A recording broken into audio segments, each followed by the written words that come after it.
中堂大人，玉欢这丫头果然是极聪明，学什么一点就通。可她就是不肯用心学呀。我也都测试过了，不管这琴棋书画还是女工歌舞，这都是略会一点，却样样都稀松。大人，这离进宫的日子只剩下不到5日了，这老身再怎么细心调教，也都来不及了。妈妈，大人，这也不能怪小女子啊。小女子12岁那年，父母便双亡，唯一的哥哥还跟小女子走散了。我啊，只能靠着尼姑庵的师傅们接济，才能勉强填饱肚子。这哪有什么机会去学什么琴棋书画、歌舞女工啊？可这女子应会的技艺，你样样稀松，这怎么才能够引起皇上的注意，讨得皇上的欢心呢？如果说女子必须才艺出众才能引起皇上的注意，那之前妈妈培养的美女们个个才艺出众，可不也是没成功吗？如何讨得男人们的欢心？刘妈妈她最有经验，她培养出来的美女，个个都能让男人们神魂颠倒。只可惜皇上他年少，情窦未开，再加上这后宫美女众多，没能引起皇上的注意，所以他们才未能大展身手嘛。哎，这您就说对了。要想引起皇上的注意，光靠才能和技艺非常好是不行的，是要动脑子想办法的。我说的对不对啊，妈妈？哦，那你告诉老夫，如何才能引起皇上的注意呢？这个嘛，我现在也说不好，这得进宫以后啊，随机应变。大人，若说这随机应变，叶欢这丫头可是比别的姑娘强了千百倍。大人放心吧，为了不辜负您对我的期望，也为了我自己能在宫中谋个好前程，我一定会努力引起皇上对我的注意。也罢，这圣心呀最难测，如何邀得圣宠，这只能看你自己的造化了。只可惜老夫没有女儿，若是老夫有一个像你这般机灵的女儿，那就好了。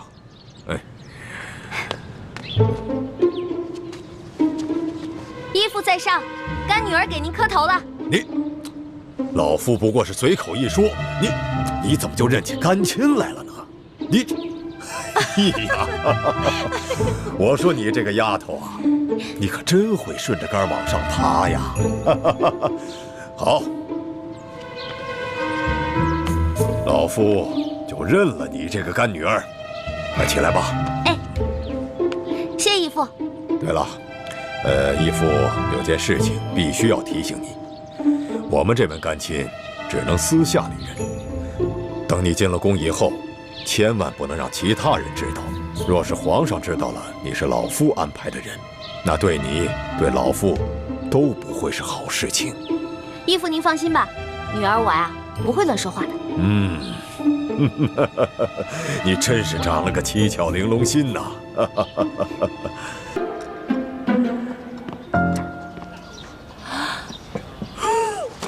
是你？不是我，小丫头，上次在我春风院，你就已经被我识破一回了。老娘我阅人无数，就你这点小把戏，能瞒得过老娘的眼睛吗？想吃顿饭怎么就这么难呢？给我抓住他！哎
还不快给我抓起来！是。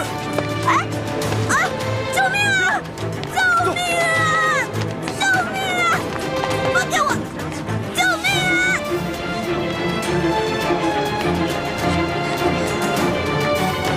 走。你说什么？易欢被鳌拜抓走了？不错，鳌拜号称大清第一勇士，身边又带了好几个武功高强的侍卫，我们不敢贸然出手相救。申盟主，我们现在怎么办？先不要轻举妄动，等九楼兄弟的消息，切莫打草惊蛇。是。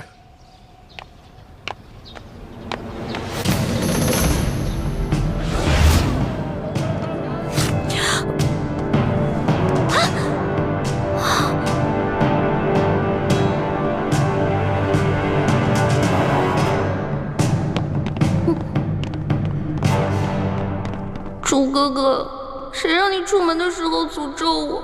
现在我该怎么办啊？原来是个小丫头。刘妈妈，是和穆太大人一起离开春风院的那个姑娘，就是她。回中堂大人，就是她。你别老这么盯着我看呀，盯得我心里直发毛。啊，冷静冷静，现在一定要冷静。大胆妖女，你把知府大人弄到哪儿去了？还不快从实招来！若有半句假话，我……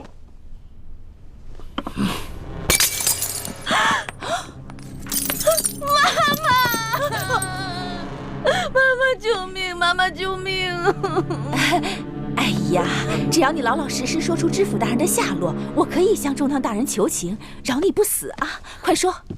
真的？快说快说！行吧，那我说。那日知府大人呢，说要带小女子去一个好去处，当时小女子开心极了，还以为从此攀上了高枝儿，可以无忧无虑了。可谁知道知府大人却把小女子带到了一个特别偏的地方。当时我就想啊，这也许知府大人的正事太厉害了，想要收小女子做外宅。可是这马车跑到一个小树林，知府大人自己下去了，让小女子在车上等他。这小女子啊，就偷偷掀开车帘子，就看到知府大人跟一帮黑衣蒙面侠说些什么。黑衣蒙面侠？那他们都说些什么？他们说了什么？什么谷啊，什么王啊，什么蒙，什么……他们是不是在说明珠谷、晋王？对，他们说的就是这些。这明珠谷本是反抗朝廷的一个秘密基地，这晋王应该指的就是南明永历帝朱由榔所封的那个李定国。后来，这个永历帝被吴三桂给绞杀了，他就诈死逃亡，纠集了一帮乱党，一心妄想着反抗朝廷。那难道知府大人的失踪与那群乱党有关系？他们还说了些什么？他们好像还说了什么，这事儿千万不能说出去，没有后退之路了，暴露就是死之类的话。难道知府大人？我早就怀疑这些个归顺我大清的降将之中，难免有心怀二心之辈。这个穆泰原名叫孙福，本是李定国的二儿子李嗣兴的心腹手下。这件事情必定是李定国指使的，他假意归顺我大清，现在却勾结了一帮前明的余孽。丫头，他们还说了些什么？你给我仔细的想想。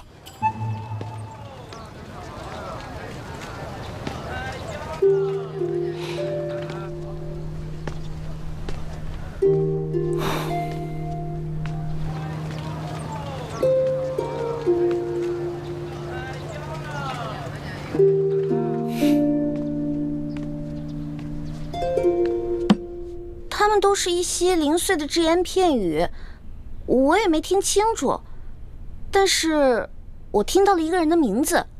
他们每当说到这个人啊，声音高涨，义愤填膺，还破口大骂呢。他们在骂谁？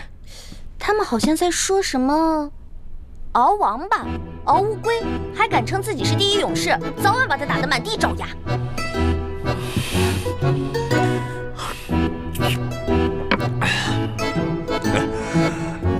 小丫头，你别害怕，你给我往下说。后来呢？这后来啊，小女子就听明白了，好像是知府大人想带小女子去那个什么明珠谷，刚才说的明珠谷，但是那几个黑衣人呢，偏是不让，他们让知府大人把小女子给杀了。当时我怕极了，这个时候，知府大人旁边的卫队长直接把刀就给拔了出来。驾！驾！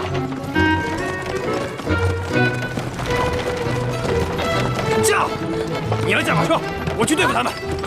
我不行，我不会驾马车。想死就快点，抓住缰绳！快！再后来呢？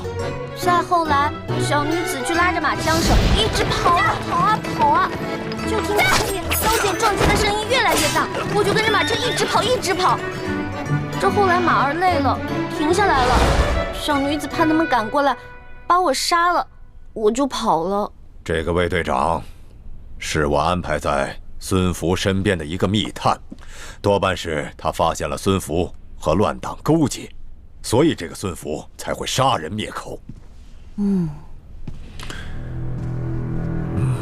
小丫头，出了这么大的事情，你怎么不去报官呢？啊！我害怕呀，一个是知府大人，另外几个是歹徒，我怕我去报官以后，反而会送了小女子的命。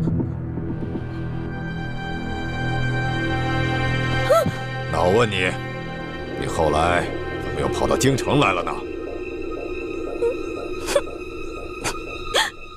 因为小女子不敢留在袁州了，小女子怕他们追杀我呀，我就想说，要不要回京城找自己失散多年的哥哥呢？但是京城这么大，我找不着啊，就只好干一些小偷小摸的事儿，过日子了。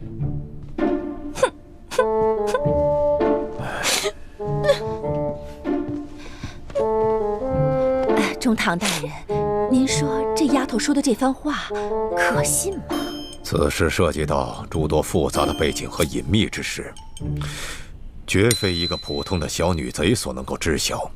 可是她要说的这番流畅，不像是临时编出来的谎言。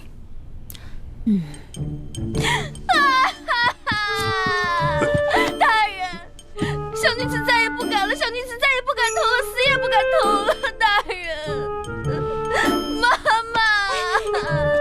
妈，帮我劝劝大人，别杀了小女子啊！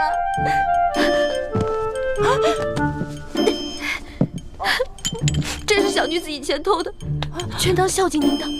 帮我跟大人求求情，千万别杀了小女子啊！妈妈，中堂大人，您看这丫头该如何处置？且先不要声张，这样，先把这个小丫头带回府上再说吧。多谢大人，多谢大人。主子，不好了，出事了！出什么事了？刚才奴才到慈航药铺去传话，药铺的掌柜跟我说李少侠他失踪了。易欢失踪了啊！药铺的掌柜说，李少侠的哥哥现在急得团团转，正在安排人四处寻找呢。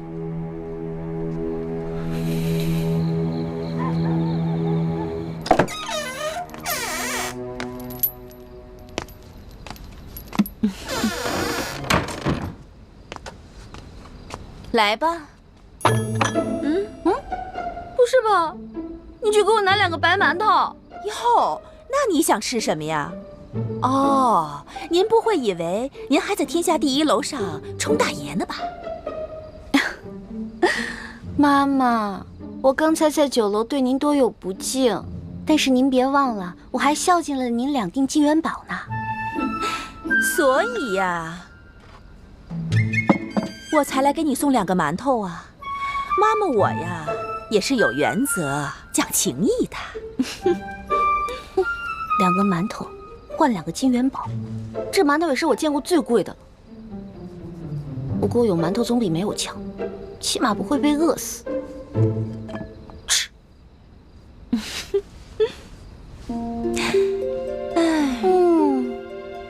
这些馒头里再加几片烤鸭，哇，那烤鸭的肥油在嘴里流淌着。哟，到这个时候了，你还只想着吃呢。哎，你就不怕这是你最后一顿晚餐？怕怎么办啊？怕也得吃啊，总不能这样等死吧？妈妈，其实这京城啊，有不少小肥羊，都被我宰过。我在住处啊，还藏了些钱，要不然咱俩平分？不行64，我4你6行了吧？不行，你就是全给我，我也不敢放了你啊！哎呀，这钱再多，没命花了，也没意思了，不是？妈妈，哎呀，求求您了，您说杀了我容易，但是你们把我留着有用啊！京城肥羊那么多，我出去帮你们抓肥羊啊，回头那钱全都给你，你看行不行啊？放了我啊！哎呀，你这小丫头啊，果然是有点意思。妈妈我呀，训练了那么多女孩子，她们也全是中堂大人千挑万选出来的。可是她们呀，没有一个有你的美貌，也没有一个像你这么机灵。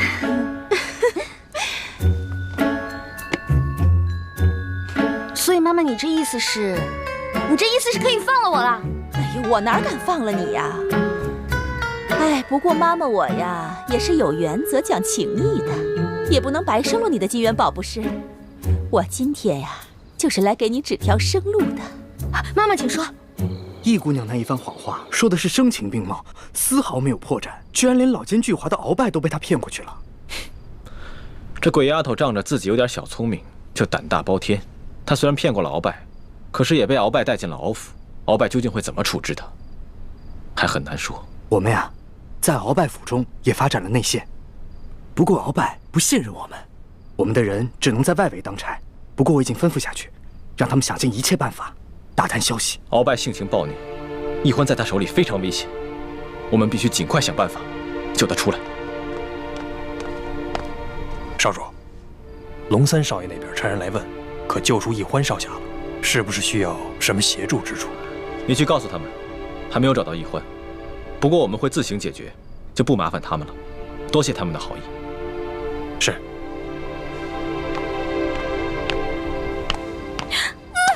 妈妈，你选对人了。看我，大杏仁眼，大双眼皮儿，大美女，而且关键是我肤白发黑，大长腿，娇俏可爱，大美人儿。你选我真是选对了，我是万里挑一的美人儿啊！这么说，你答应了？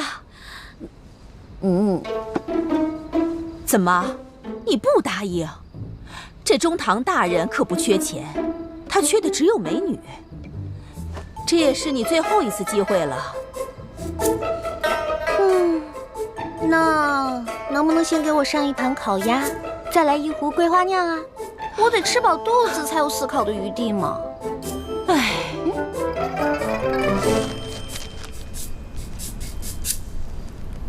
小虎，通知鳌府的内应，告诉他，我会在府外100丈之内的地方等他的消息。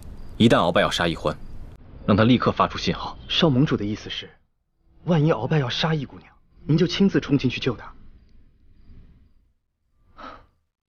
鳌府戒备森严，少盟主的身份非比寻常，千万不可冲动。不到万不得已，我自不会冒险。不过如果鳌拜真的要杀易欢，我也顾不了那么多了。少盟主对易姑娘情深意重，只可惜她还懵懵懂懂，不知珍惜，反倒给您惹麻烦。易欢不是有意的，我不怪他。你快打探消息吧，我也要召集人手，做好随时闯府救人的准备。属下遵命。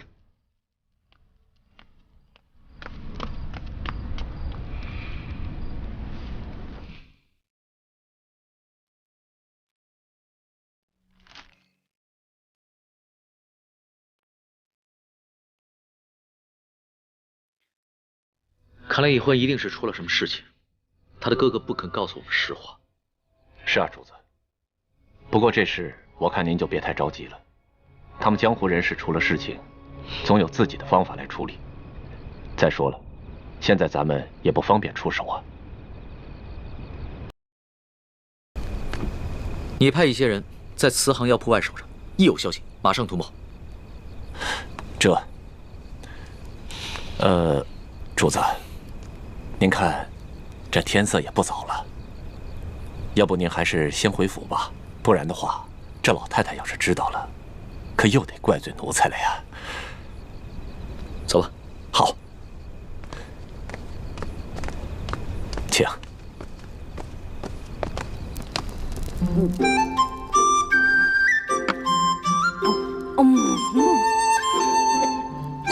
呀，您这整只烤鸭都吃完了，还没考虑好呢。好了好了，带我去梳洗打扮，我要去见中堂大人。就知道你是个机灵的丫头。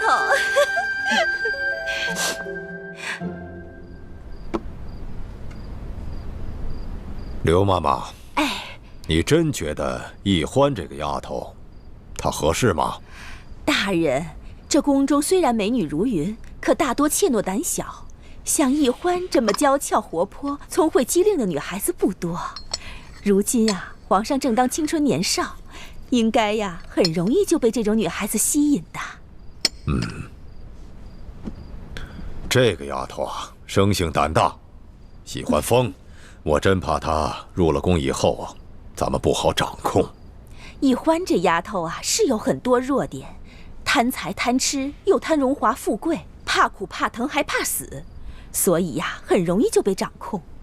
况且呀，咱们还可以给她服用大补丸呢，到时候不怕她不听咱的话。咱们先后也送了不少的女子进宫，可是只有一个被皇上宠幸，只可惜又被新来的厉贵人抢去了风头。眼下咱们也没有更好的人选了，这一次只能再赌一回了。哦，不过老身这眼下唯一担心的是，这丫头她会武功，只怕进宫之后会不会引起怀疑啊？这倒无妨。咱们满族的姑娘从小跟着父兄在马背上长大，会骑马射箭，这是寻常之事。这样，老夫为她伪造一个武将之女的身份，这样一来，她会一些简单的武功，不就说得过去了吗？对对对。老爷，易姑娘已经梳洗完毕，正在厅外等候。让她进来。是。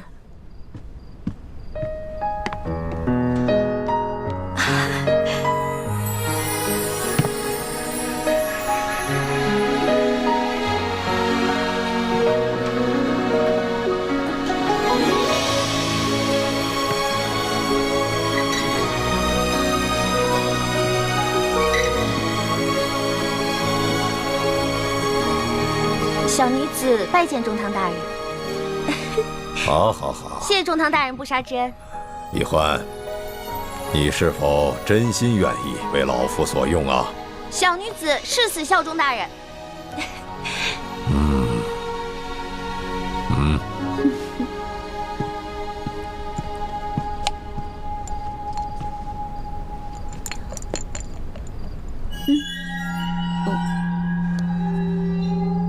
这什么呀？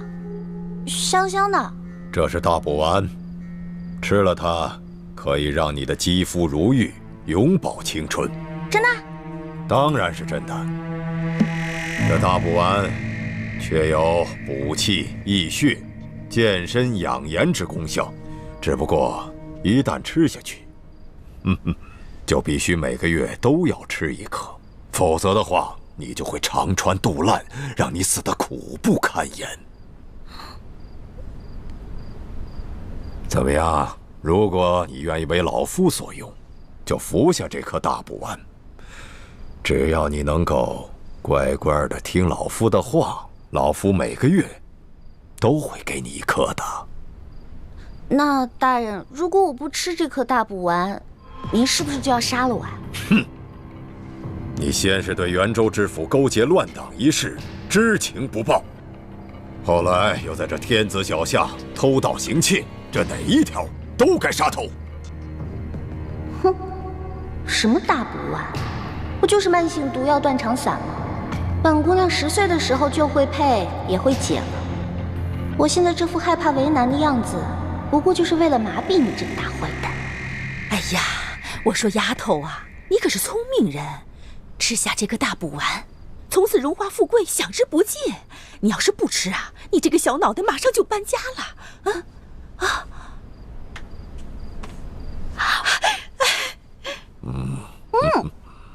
甜甜的，跟糖似的。还有吗？你真拿它当糖丸了，当饭吃呢？您看你，我不吃的时候吧，喊打喊杀的。我说再吃几颗，你又舍不得。你说这丫头多有趣啊！刘妈妈，离这批秀女进宫的日子只剩下7日了，你要抓紧时间好好的调教她，切不可让她露了马脚。是大人。什么？鳌拜不仅没有杀易欢，还给他安排了一处别院，派了2个丫鬟来伺候他。易姑娘也不知道想出了什么办法，事情的进展出乎我的意料。不过至少易姑娘暂时安全了。少盟主，还请您先撤，我们的内线会想尽办法跟易姑娘接上头的。一有消息，我马上禀报少盟主。好，多加小心。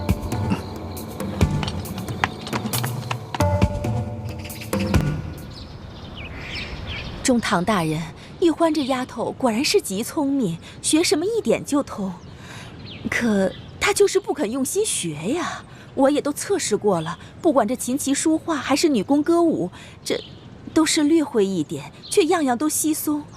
大人，这离进宫的日子只剩下不到5日了，这老身再怎么细心调教，也都来不及了。妈妈，大人，这也不能怪小女子啊。小女子12岁那年，父母便双亡，唯一的哥哥还跟小女子走散了。我啊，只能靠着尼姑庵的师傅们接济，才能勉强填饱肚子。这哪有什么机会去学什么琴棋书画、歌舞女工啊？可这女子应会的技艺，你样样稀松，这怎么才能够引起皇上的注意，讨得皇上的欢心呢？如果说女子必须才艺出众才能引起皇上的注意，那之前妈妈培养的美女们个个才艺出众，可不也是没成功吗？如何讨得男人们的欢心？刘妈妈她最有经验，她培养出来的美女，个个都能让男人们神魂颠倒。只可惜皇上他年少，情窦未开，再加上这后宫美女众多，没能引起皇上的注意，所以他们才未能大展身手嘛。哎，这你就说对了。要想引起皇上的注意，光靠才能和技艺非常好是不行的，是要动脑子想办法的。我说的对不对啊，妈妈？好，那你告诉老夫，如何才能引起皇上的注意呢？这个嘛，我现在也说不好，这得进宫以后啊，随机应变。大人，若说这随机应变，易欢这丫头可是比别的姑娘强了千百倍。大人放心吧，为了不辜负您对我的期望，也为了我自己能在宫中谋个好前程，我一定会努力引起皇上对我的注意。也罢，这圣心呀最难测，如何邀得圣宠，这只能看你自己的造化了。只可惜老夫没有女儿，若是老夫有一个像你这般机灵的女儿，那就好了。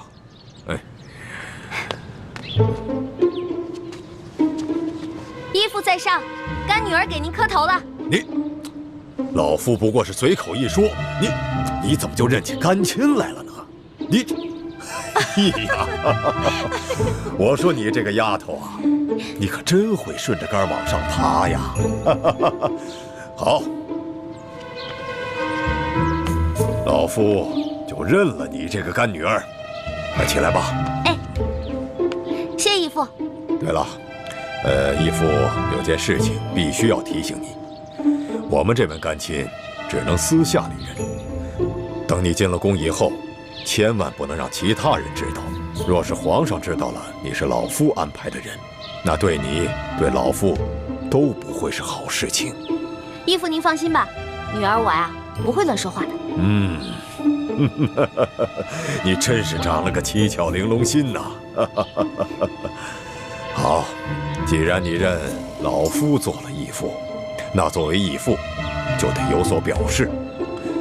义父送你一件礼物。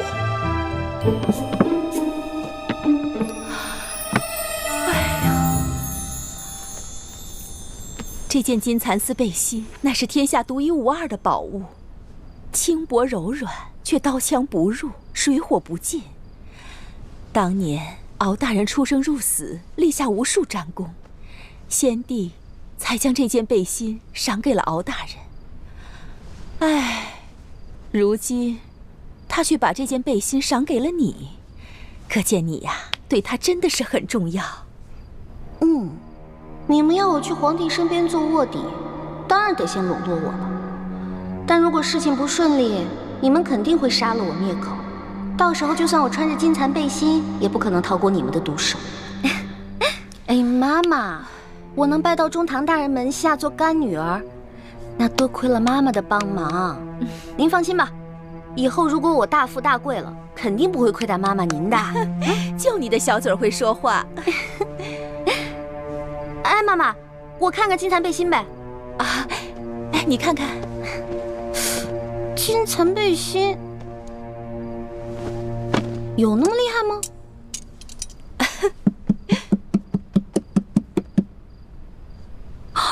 哇，真的都没破哎！妈妈，你快帮我收好，快！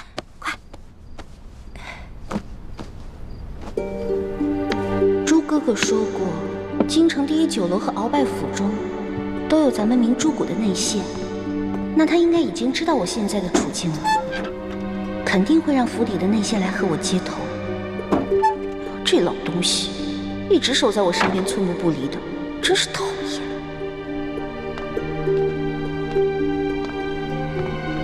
这都是吃的？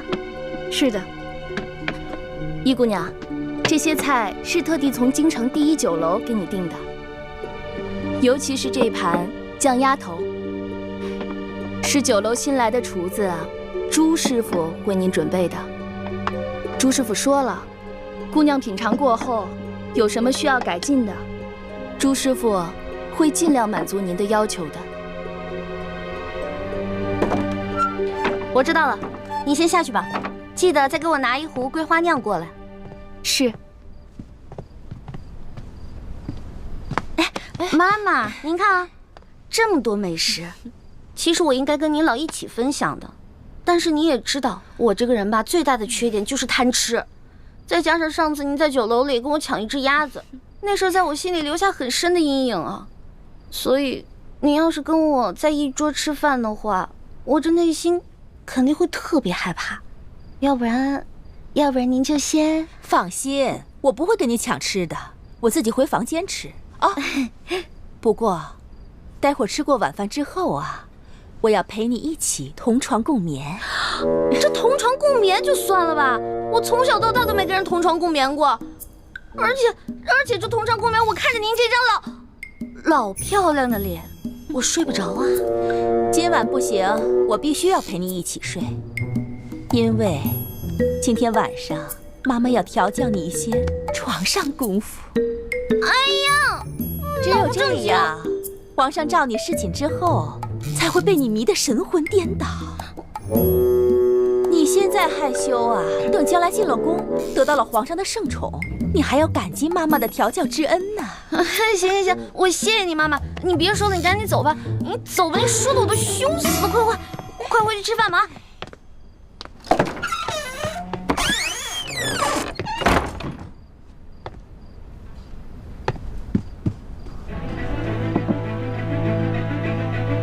鸭子，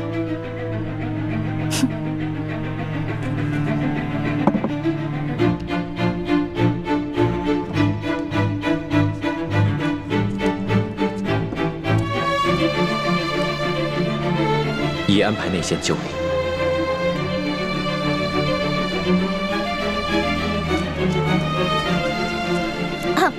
进来吧。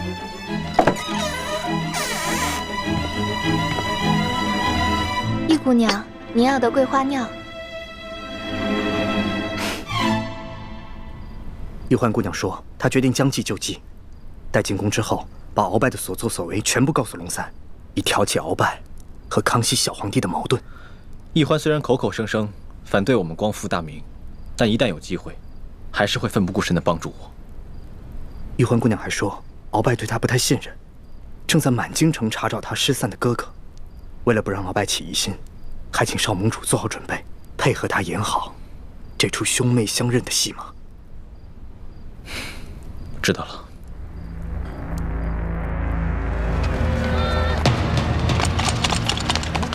头，这条街上药房都查过了，没有咱们要找的人。去那头。是，我们这边也没什么收获。跟我走。是。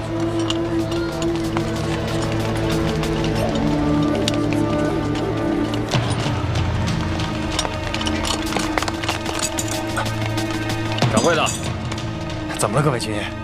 有什么事吗？你这儿可有一个叫李建清的年轻的郎中？有，不过正在给病人看病呢。军爷，你就是李建清？正是。好了，怎么，军爷想要看病吗？蜀中人士。是。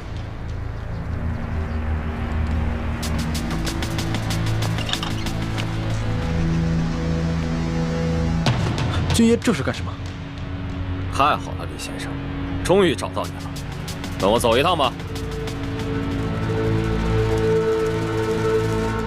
中堂大人，奕欢这丫头啊，果然是冰雪聪明。不管是给她安排的身世，还是要她熟悉的材料，那都背的是滚瓜烂熟啊。还有那些重要的私密记忆，我昨夜都已传授给她了。好。果然是个好苗子，奕欢啊，再有3日你就该入宫了，你可要好好的准备。你入了宫以后，老夫就不能安排人照顾你了，以免他人怀疑你是老夫安排的人。至于你是否能避开后宫那些复杂的算计，能否引起皇上的注意，邀得圣宠，这一切就得全靠你自己了。义父，您放心吧。我一定不会辜负你对我的期望的。好，今天义父还要送你一件礼物，相信你一定会开心的。什么礼物啊？你看看谁来了？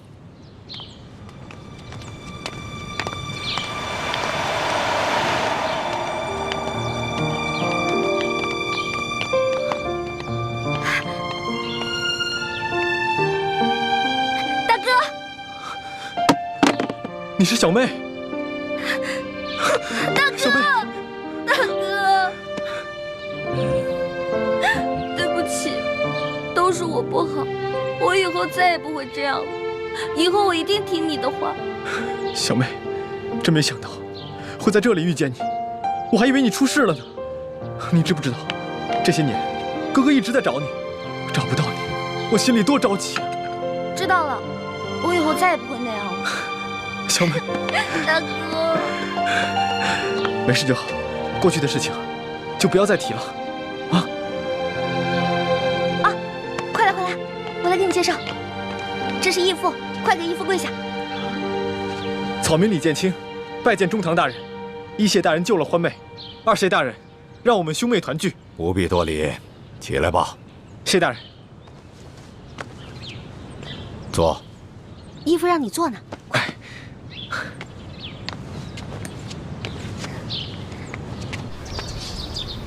主子，有李少侠的消息了。怎么样？他可安好？安全，只是落在了鳌拜的手里。鳌拜？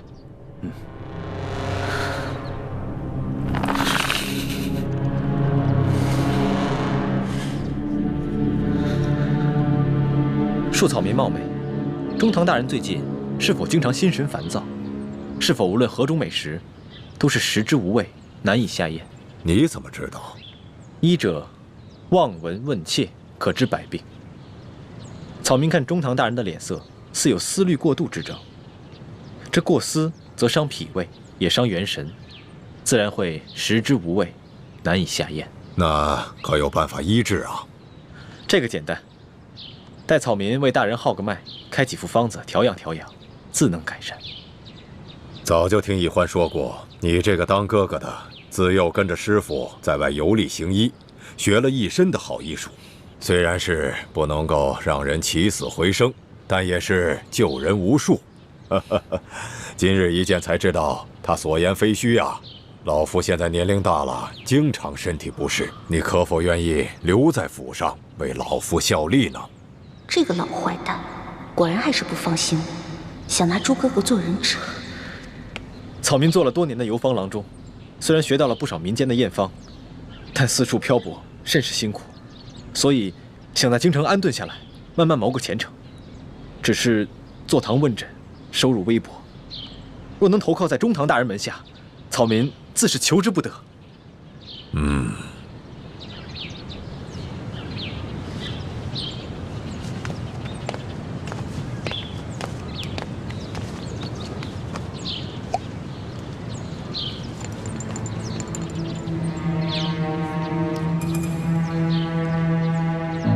这是老夫府上特制的大补丸，你如若真心投靠在老夫的门下，那你就和你妹妹一样，服下一颗吧。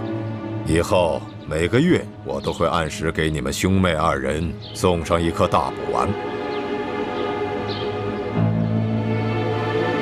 以你的医术，你应该知道这大补丸的功效。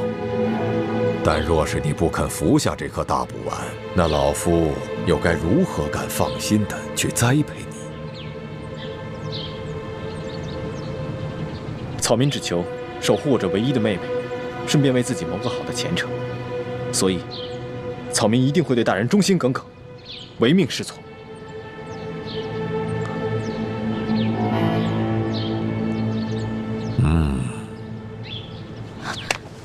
义父，女儿还有一事相求，希望义父可以答应。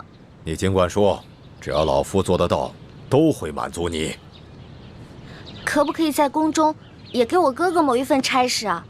因为这样我们两个既可以互相照顾对方，而且不用经过他人之嘴传给您宫中什么事儿啊，直接让我哥哥来跟您说，既方便又安全。您觉得呢？这个主意不错。眼下就有一个绝好的机会，宫中的太医院本月之中就有一个老病告退，一个回乡丁忧，眼下还正缺人手。以李先生的精湛医术啊，老夫完全可以在太医院为你留一个职务，这样你们兄妹二人联络起来也就方便多了。多谢义父。只是这宫中禁忌甚多，你们二人入宫以后，切不可让其他人知道你们的兄妹关系。女儿知道了。草民明白。前段时间皇上龙体欠安，精神倦怠，神思恍惚，可不知道为何又突然好了。李先生，你到了太医院以后，帮老夫多加留意，看看是哪位太医医术如此高明，这么轻松就医好了皇上的龙疾。老坏蛋，你是想查出谁解了你给皇上下的毒吧？草民明白，草民一定会多加留意，有什么情况马上向大人汇报。鳌拜逼着李易欢服下了大补丸，说什么要把他送到宫里去，给他做密探。大补丸？对。李建清说了，这大补丸是鳌拜独门秘制的毒药，说这种毒药服下去之后，必须每个月继续服用，如果不吃的话，就会死得苦不堪言。那易欢吃下来这大补丸，岂不是要终生受制于鳌拜？是啊，主子，眼下看来，只能是这样了。哦，李建清还说了，希望龙三少爷把李易欢被鳌拜胁迫的事情，悄悄地告诉皇上，这样在宫里也好有所照应。他还说了，他们兄弟绝不会为虎作伥，做任何对皇上不利的事情。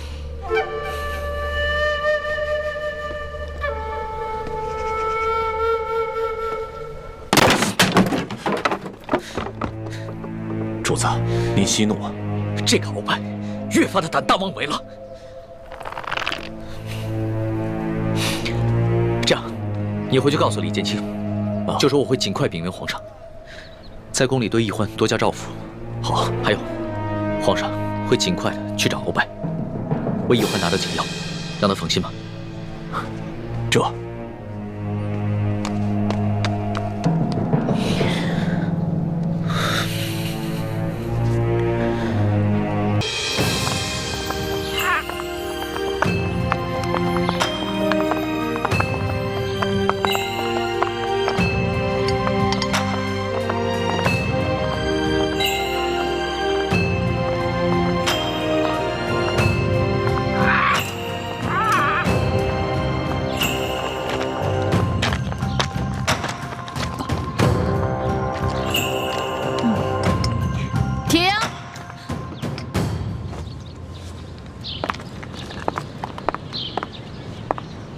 走路的时候呢，手不能抬得太高，也不能放得太低，要恰到好处，这是规矩，知道了吗？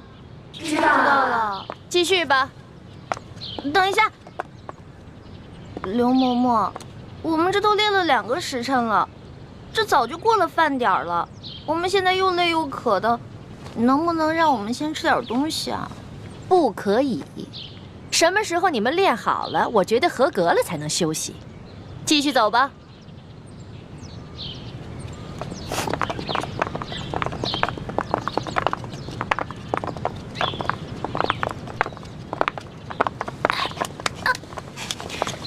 停！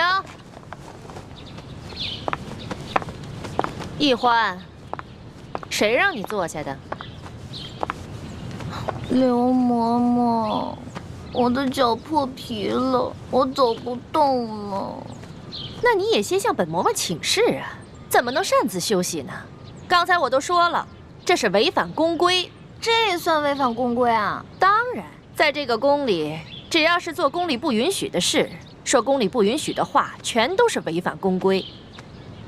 你知道去年的秀女里面有一个擅自喂了太皇太后的胭脂鱼，后来那个鱼胀死了。 知道这个宫女怎么样了吗？怎么样了？哎呀，她可是被活活饿死了呀！饿死了，这么残酷的处罚，刘嬷嬷，那我向你请示，我能不能休息一下？不可以。起来继续。好疼啊！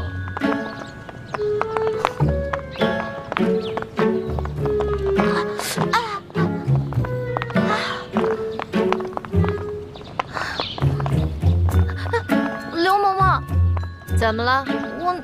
我脑袋痒痒，能不能挠挠啊？准。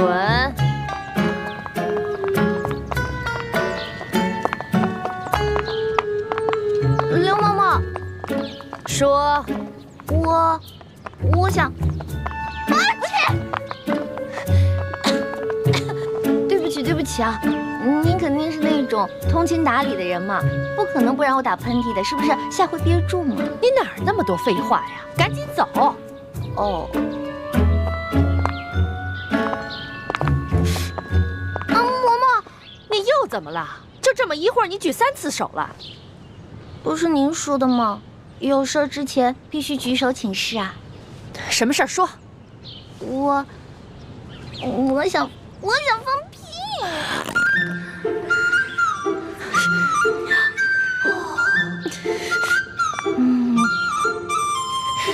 嘿，你个小丫头，我算弄明白了，你这是存心跟我抬杠呢吧？没有，完全没有跟您抬杠，我这不是憋不住了吗？ 少跟我抬杠！你那点心思，以为我不清楚吗？来人呐，把他给我拖下去，杖责20。等一下，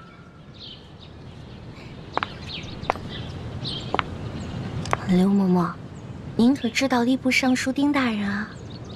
我当然知道啊。那您可知道他是谁的干儿子啊？中堂大人。你的，哎呀。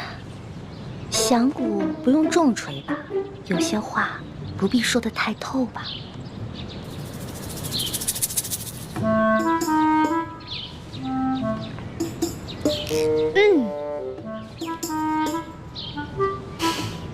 算了，我就看在你讲磨破皮的份上，放你先去休息一会儿吧。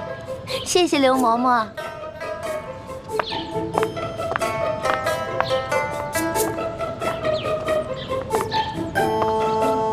继续练呐。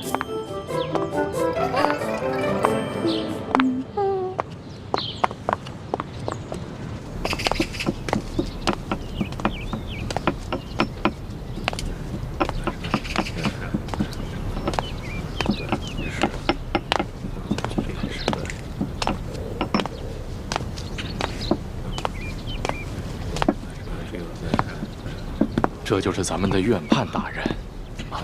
院判大人，你就是新来的李太医。晚辈李建清，望院判大人多多关照。这年纪轻轻就能到这太医院来当值，想必一定有过人之处吧？这些灵芝呢，有10年生的、20年生的、30年生的、100年生的。药工们在晾晒灵芝的时候，突然下雨了，他们慌慌张张地抢收，把一些灵芝混在一起了。不知李太医可否3日之内将这些灵芝按年份分开，以便配药之用啊？3天时间，恐怕不合适吧？那你需要多长时间呢？1炷香。1炷香，这也太高了，这怎么可能？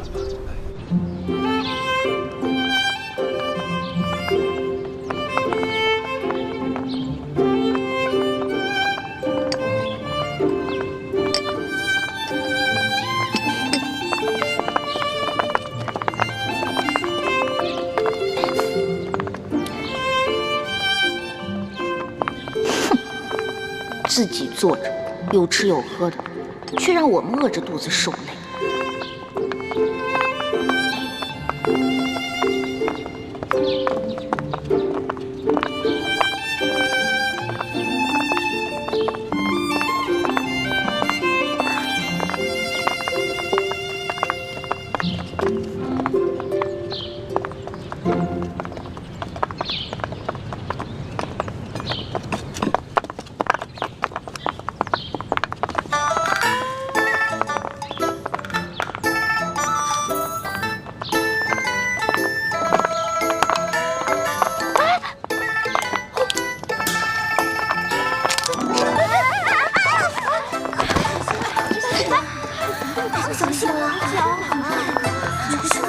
没事吧？起来，没事。你们3个怎么回事啊？啊，不好好练习，在这捣什么乱呢？在这跪2个时辰。刘嬷嬷，我们真的不是故意的，实在是踩了什么东西，滑了脚。嬷嬷，这儿有蚕豆，您看，玉兰姐姐准是不小心踩到了，才摔倒的。这怎么会有个蚕豆呢？你怎么了？说话呀！啊，我刚刚噎着了。好端端的，你为什么噎着了？刚才口水没倒过来，一下子噎着了。口水没倒过来呀？这个周围全都是你嘴里的蚕豆味儿了，还想蒙我？手拿过来。我什么都没有。手拿过来。我真的什么都没有。刘嬷嬷。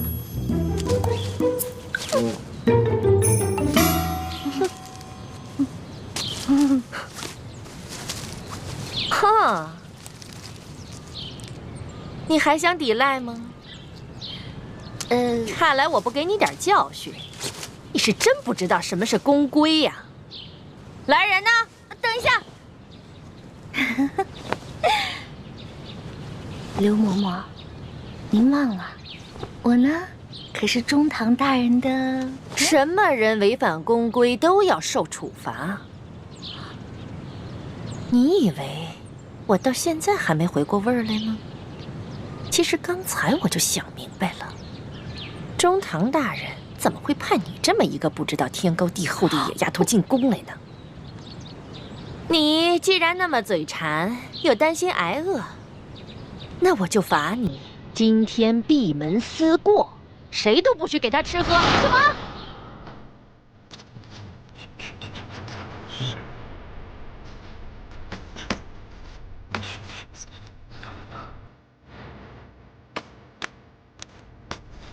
这是什么？只是可以，记清清啊，确实。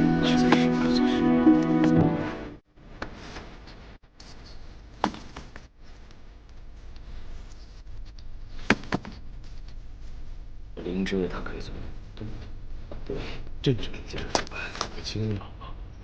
宣判大人，晚辈已将灵芝分好，请大人检视。对呀，确实啊，这不是一件容易的事情呀。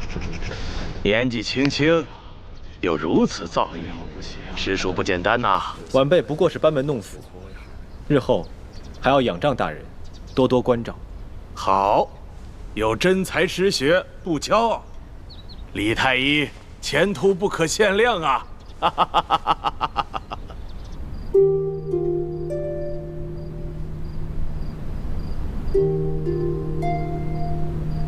还好还有一颗小蚕蛋。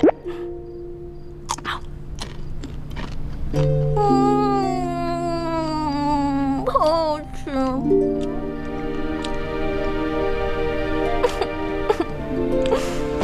但是还是好饿呀，我要饿死了，饿死人了，饿死人了！喝点水顶顶饱吧。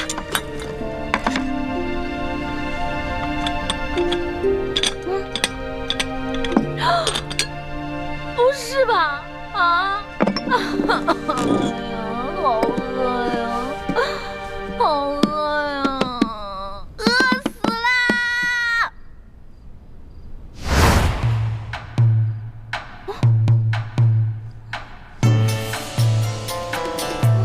好呀，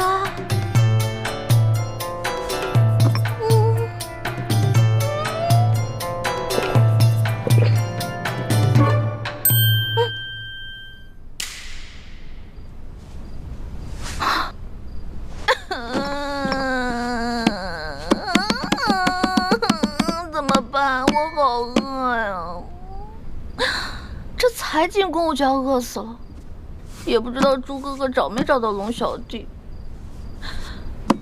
龙小弟啊，你在这宫里的位置到底高不高啊？能不能帮我压住刘嬷嬷呀？哎呀！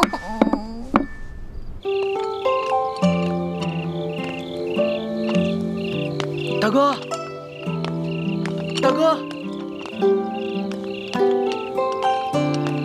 大哥，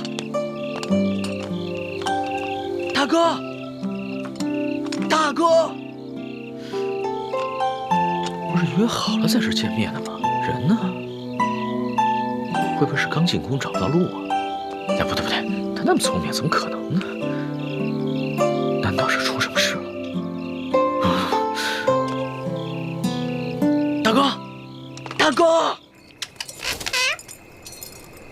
哎呀，饿死了！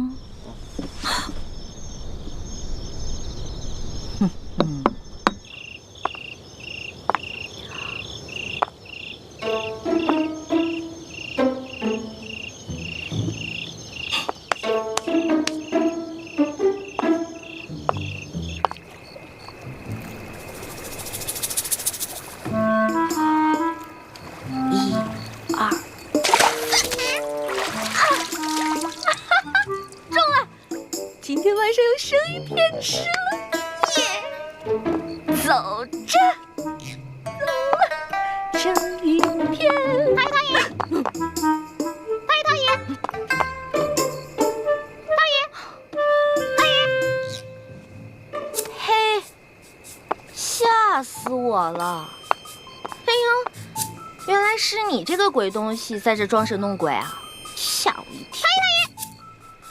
你还说是不是？行，看我怎么教训你！哼，让你知道我的厉害！嗨，你师傅没教过你吗？祸从口出，被我逮着了吧？走！哟，哎呀，进宫就要少说话，多做事，知道吗？不要像我一样叽叽喳喳的，聒噪。不许再说了啊！哎呀，喂，不是吧？我没杀你啊！不是我杀的，不是我杀的！哎，你醒醒，你醒醒！不是吧？我把你给憋死了！啊，我不是故意的啊！要不然我给你念《金刚经》超度吧。对不起，对不起，对不起，对不起啊！咱们储秀宫里喂了几年的鹦鹉，居然不翼而飞了。养在池塘里的锦鲤也少了一条。说吧，谁干的？知道吗？嬷嬷，玉兰让回秀禾昨晚出去过。玉兰、荣慧、秀禾，你们出来。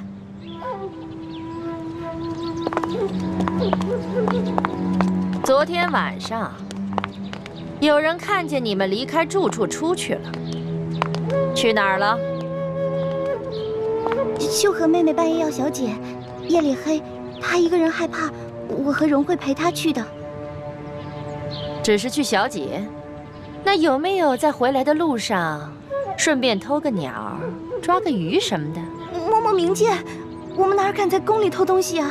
可是除了你们三个，就没人离开过房间。不是你们还能是谁？来人，把这三个给我拖下去掌嘴，打到招了为止。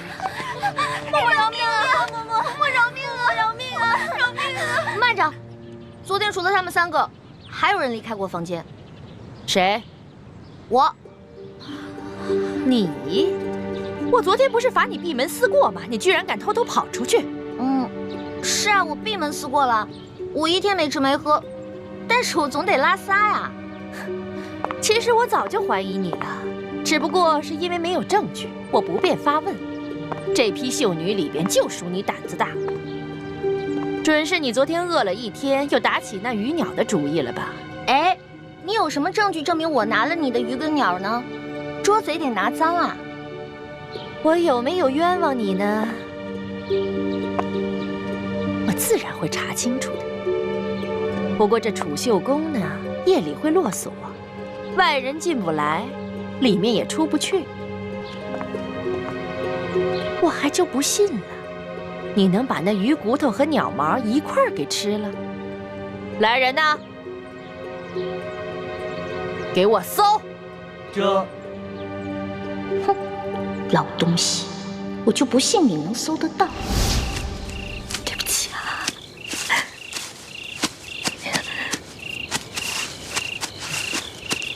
对不起，对不起。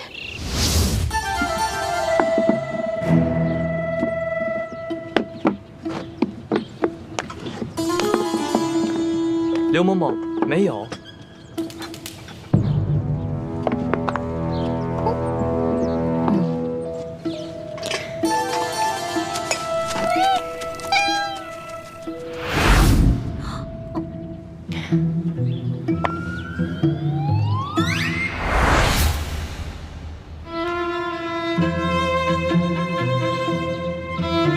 这个丝帕是你的吧？人赃俱在，还想抵赖吗？您看看，您看看，这被发现了。不过是这样的，昨天晚上啊，我是路过，我就看着这只鹦鹉想偷吃那条鱼，我就想着赶紧制止啊，我就拿我那个丝帕往他脸上一捂，没想到他就死了。到这个时候了，你居然还这么嬉皮笑脸的跟我口吐妄言呢！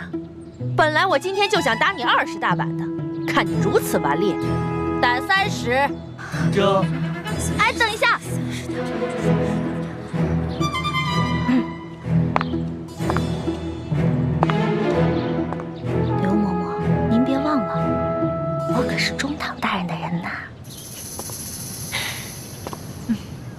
我要是连你这个鬼话都信，那我岂不是白活了这么多年？拖出去打！我说的都是真的。慢着。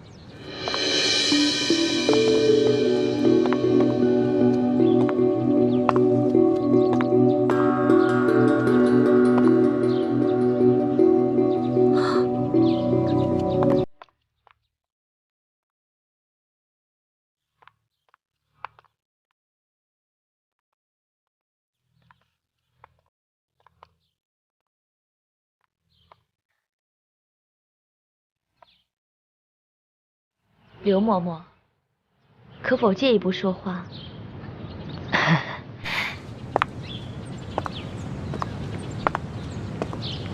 这个秀女，我瞧着倒是挺有眼缘的，就替她说个情吧。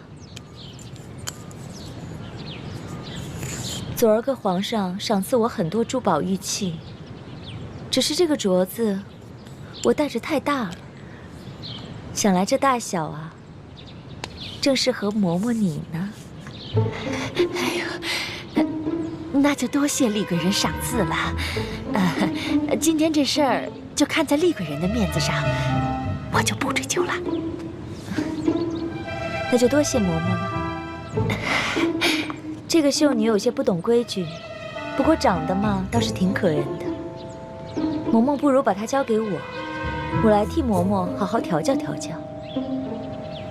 厉贵人，你亲自调教，那自然是易小主的福分了。易欢，还不谢过厉贵人？易欢，谢过厉贵人。徐姐姐，师傅们真的不应该把你安排进宫。这大清的皇上是咱们最大的敌人，你却要委曲求全，委身于他。一想到这儿，我这心里就堵得慌。你也别太怪师傅们了，他们这么做也是为了尽快找到铜匣，拿到藏宝图和议事名册，壮大咱们联盟的力量。可是这是牺牲了你一生的幸福啊！个人的幸福比起光复大明的大业，不足为道。